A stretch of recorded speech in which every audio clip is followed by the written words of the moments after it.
云林县政府开上千万，伫大西乡的安西府的边仔来进行环境的绿化佮美化，嘛起公共友善的便所。伫顶个月摕到使用执照开放使用，也毋过尤其是表示讲，便所伫暗时无开放是真袂方便。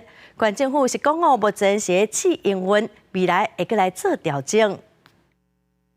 为着要带动云林沿海观光，云林县推动第61线幸福公路大西乡以安西府做起点，有起一座公共友善便所，周边的环境甲停车场拢绿化装水，总经费按2690万。干那便所就开超过1000万，到月底才启用。不过有民众发现，便所暗时啊煞无咧开放。 正常应该你就设置就是要给人家用，对啊，再不然人家刚好如果国道回来。 然后上厕所，结果都没办法用，在干嘛设置这个呢？以后我觉得它会慢慢的去开放，当然整天开放对大家都是很方便的，但是也是要考虑到，它的维护的成本。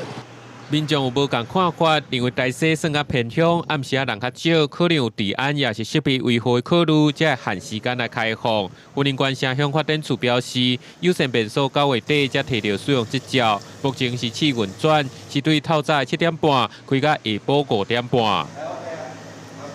那启用这段期间刚好也是我们的验收期间哈，我们就是想看看民众使用的状况，把一些相关的意见反馈给我们，我们来做相关的这个改善参考。那你要无高价的？啊，袂高价呀？没有会高价。